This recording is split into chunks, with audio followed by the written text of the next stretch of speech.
Bismillahirrahmanirrahim. Assalamu alaikum. I hope all of you are fine. I'm your teacher Amna Ahmad and I welcome to all of you in my class.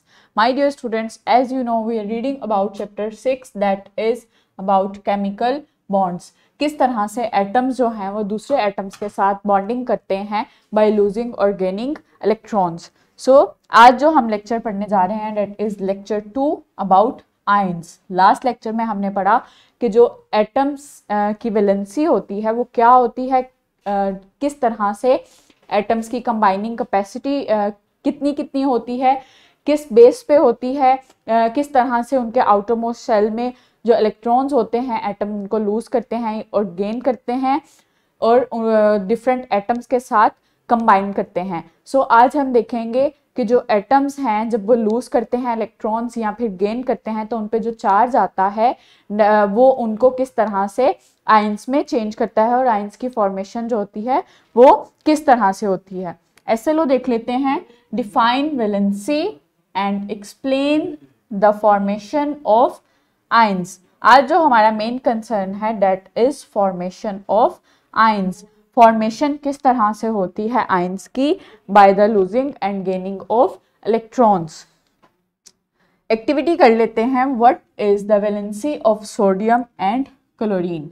Sodium के जो electrons हैं total that are 11 और chlorine के जो electrons हैं that are 17.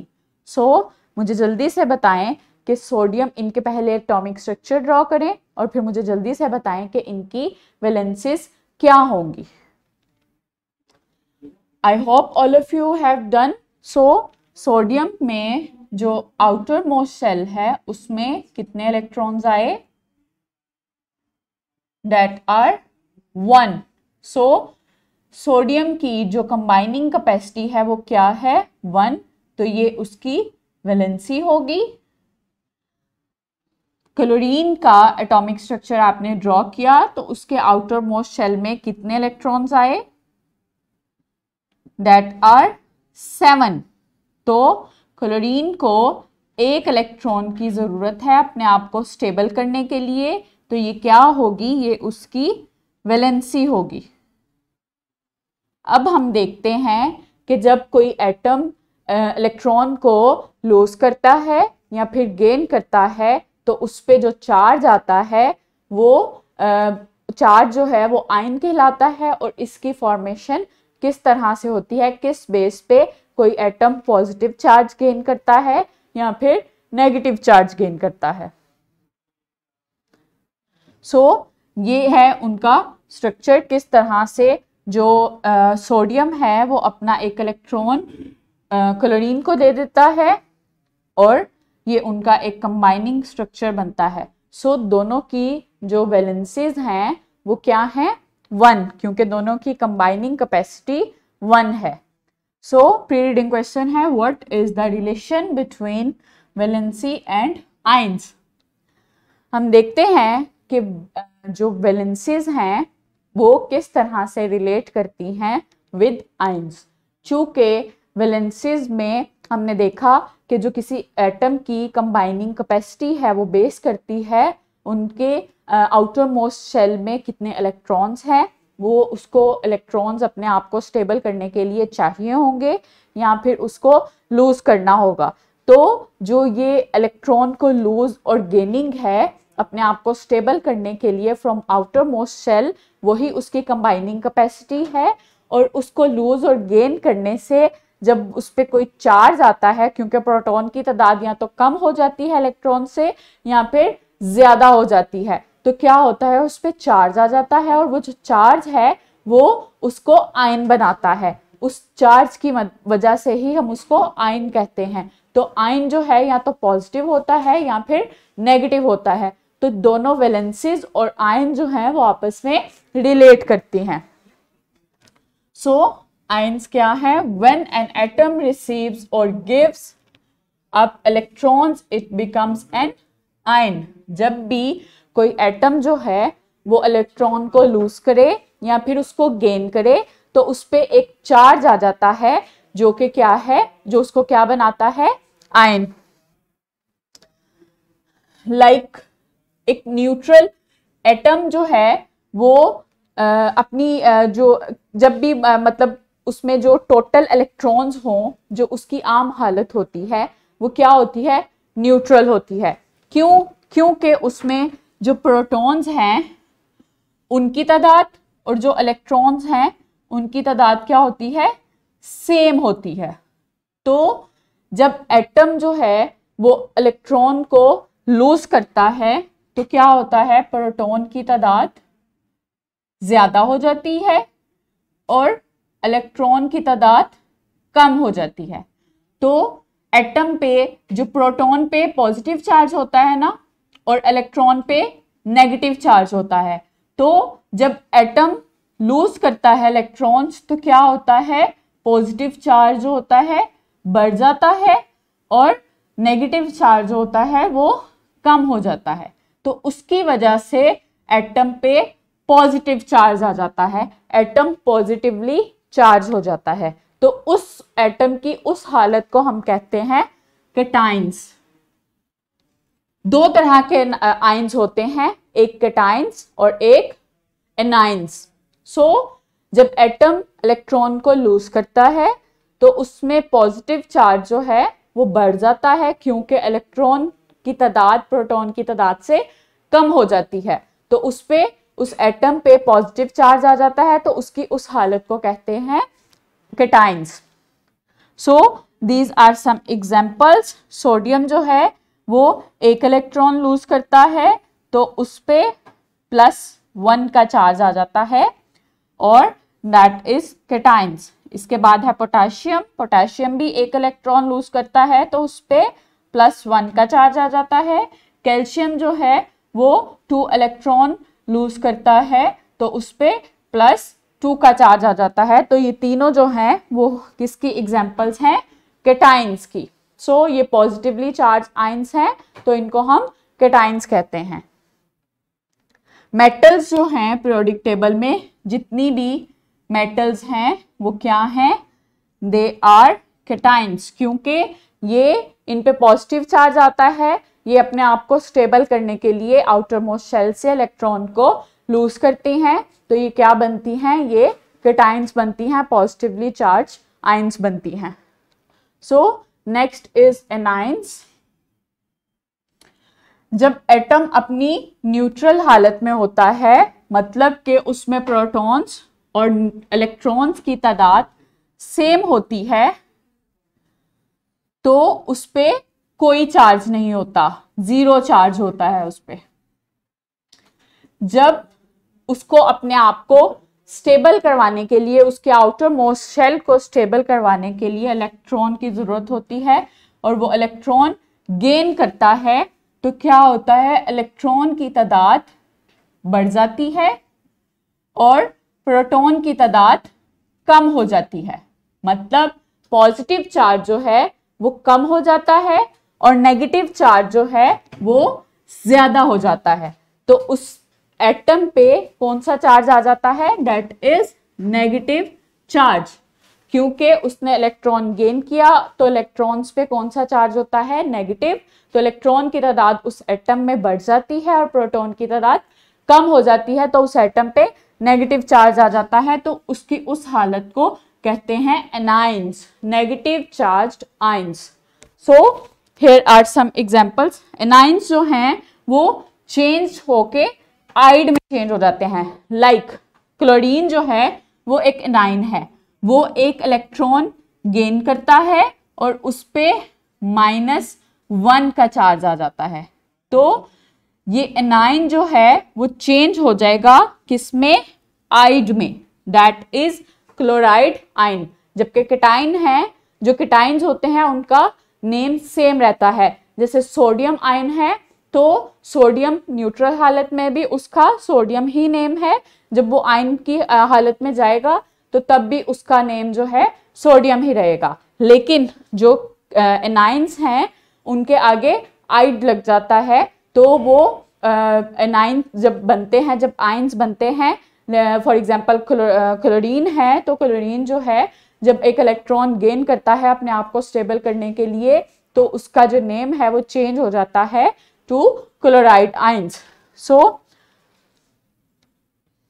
जो non metals हैं periodic table में वो एनाइंस हैं मोस्टली, क्योंकि वो इलेक्ट्रॉन गेन करती हैं अपने आप को स्टेबल करने के लिए, ऑक्टेट रूल फॉलो करने के लिए।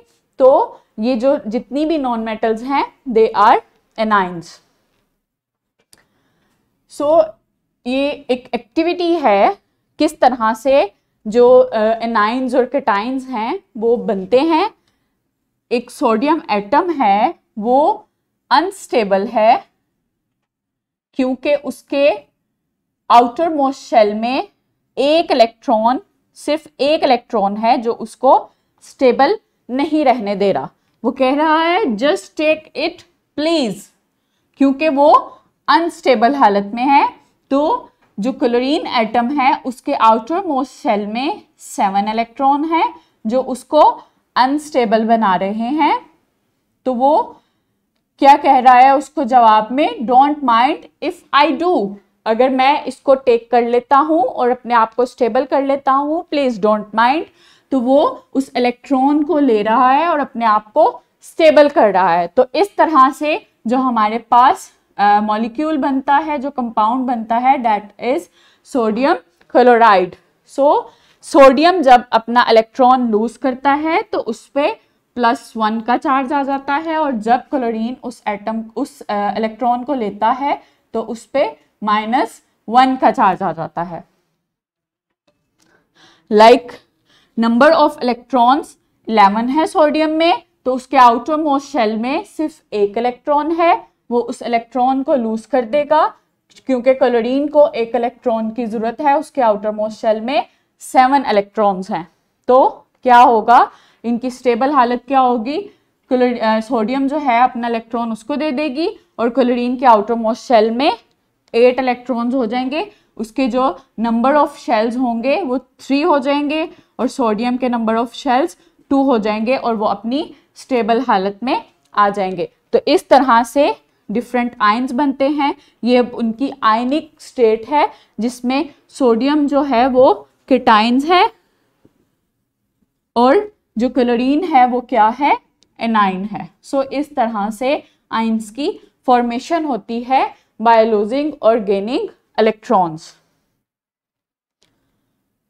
सो ये कुछ जो एटम्स हैं उनके इलेक्ट्रॉन गेनिंग और लूजिंग से डिफरेंट एग्जाम्पल्स हैं। जितने नंबर ऑफ इलेक्ट्रॉन जो हैं गेन करता है कोई एटम, उस पर उतना ही चार्ज आता है, और जितने नंबर ऑफ इलेक्ट्रॉन कोई एटम लूज करता है तो उस पर उतने ही नंबर का चार्ज आता है। लाइक हाइड्रोजन एटम है तो वो एक इलेक्ट्रॉन लूज करता है तो उस पर +1 का चार्ज आता है। इसी तरह ही सोडियम, पोटेशियम, सिल्वर और Au जो है ये डिफरेंट इलेक्ट्रॉन हैं, वो एक इलेक्ट्रॉन जो है वो लूज कर रहे हैं तो उन पे उतने ही नंबर का चार्ज आ रहा है। इसके अलावा मैग्नीशियम, कैल्शियम वगैरह जो हैं वो 2 इलेक्ट्रॉन लूज कर रहे हैं तो उस पे 2+ का ही चार्ज आ रहा है। नेक्स्ट जो है वो आयरन वगैरह हैं, आयरन और एल्यूमिनियम वगैरह, तो वो जितने नंबर ऑफ इलेक्ट्रॉन लूज कर रहे हैं, like 3 number of electron lose कर रहे हैं तो उन पे उतने ही नंबर का चार्ज आ रहा है। नेक्स्ट जो एनाइंस हैं वो भी जितने नंबर ऑफ इलेक्ट्रॉन गेन करेंगे उन पे उतने ही नंबर का चार्ज आएगा। लाइक फ्लोरीन, क्लोरीन, ब्रोमीन वगैरह हैं तो वो क्या है, एक इलेक्ट्रॉन गेन कर रहे हैं तो उन पे -1 का चार्ज आएगा। ऑक्सीजन और सल्फर वगैरह हैं तो वो 2 इलेक्ट्रॉन्स गेन कर रहे हैं तो उन पे -2 का चार्ज आएगा। इसके अलावा जो नाइट्रोजन और पोटाशियम वगैरह हैं तो वो 3 इलेक्ट्रॉन गेन कर रहे हैं क्योंकि उनको 3 इलेक्ट्रॉन की जरूरत है तो उन पे -3 का चार्ज आएगा। सो इस तरह से एक एटम जितने इलेक्ट्रॉन लूज करता है और जितने इलेक्ट्रॉन गेन करता है तो उस पे उतने ही नंबर्स का चार्ज आता है। ये तो हमने देखा कि ये मोनोएटॉमिक आयंस थे क्योंकि इसमें सिर्फ एक एटम पे चार्ज आया था। लेकिन अब हम देखेंगे कि जब एक ग्रुप पे मतलब कि मोर देन 1 एटम्स पे जब चार्ज आता है तो उसको हम क्या कहते हैं, that are polyatomic ions. जब एक या दो से ज्यादा एटम्स पे जब चार्ज आता है इन द ग्रुप फॉर्म तो वो क्या कहलाते हैं, पॉली एटॉमिक आयंस। सो ये एग्जांपल है सल्फेट आयन की। यहाँ पे 2 जो इलेक्ट्रॉन्स हैं वो गेन कर रहे हैं, ये जो कंपाउंड है ये 2 इलेक्ट्रॉन गेन कर रहा है तो उस पर -2 का चार्ज आ रहा है। एज अ होल एक ग्रुप की फॉर्म में जब सल्फेट आयन बनता है तो उस पर -2 का चार्ज आता है। इसके बाद हाइड्रोक्साइड आयन है तो उस पर एक ग्रुप की फॉर्म में चार्ज आता है दोनों पे, ऑक्सीजन और हाइड्रोजन पे, क्योंकि वो एक इलेक्ट्रॉन गेन कर रहे हैं तो उसमें इलेक्ट्रॉन की तादाद जो है वो 1 नंबर बढ़ गई है प्रोटॉन से, तो उस पे -1 का चार्ज आ गया है। Next is ammonium ions. Ammonium ion जो है वो 1 इलेक्ट्रॉन लूज करता है तो उसमें प्रोटॉन की तादाद 1 नंबर बढ़ जाती है इलेक्ट्रॉन से, तो उस पे +1 का चार्ज आ जाता है। तो ये जो मोर देन 2 एटम्स पे जो चार्जेस हैं एज अ ग्रुप फॉर्म में वो क्या कहलाते हैं, polyatomic ions. Wrap up करते हैं लेक्चर को। Ions are the charged atoms with extra electrons or missing electrons. So ions जो होते हैं वो चार्ज्ड एटम्स होते हैं, क्योंकि न्यूट्रल फॉर्म में तो इलेक्ट्रॉन और प्रोटॉन की तादाद क्या होती है, सेम होती है। सो आयंस जो होते हैं वो चार्ज्ड एटम्स होते हैं जिसमें इलेक्ट्रॉन जो हैं या तो मिस होते हैं, उनकी प्रोटॉन से तादाद कम होती है तो उस पे +1 का चार्ज आता है, प्लस का चार्ज आता है और वो क्या कहलाते हैं, कैटायंस। इसी तरह ही जब इलेक्ट्रॉन जो हैं वो एक्स्ट्रा हो जाएं, वो गेन करें तो क्या होता है कि माइनस का चार्ज जो है वो ज्यादा हो जाता है प्रोटॉन से, तो उस पे माइनस का चार्ज आता है और वो क्या कहलाते हैं, anions. So here is an assessment जो आज के एसएलओ पे है। आज हमारा ये एसएलओ कवर हो गया है, इसको आपने परफॉर्म करना है और अपने टीचर्स को दिखाना है। ये आपको डिस्क्रिप्शन बॉक्स में भी मिल जाएगी और टीचर से प्रिंटेड फॉर्म में भी मिल जाएगी। होमवर्क है, make the atomic structure of first 18 elements and right the charge they get when they become cations और एनाइंस। आपने जो फर्स्ट 18 एलिमेंट्स हैं पीरियोडिक टेबल में से उसका आपने एटॉमिक स्ट्रक्चर बनाना है और राइट करना है चार्ज कि वो कैटायंस बनते हैं या एनाइंस बनते हैं और उनपे माइनस का चार्ज कितना आता है और प्लस का चार्ज कितना आता है। So I hope you better learn this lecture about formation of ions. Thank you so much. Allah Hafiz.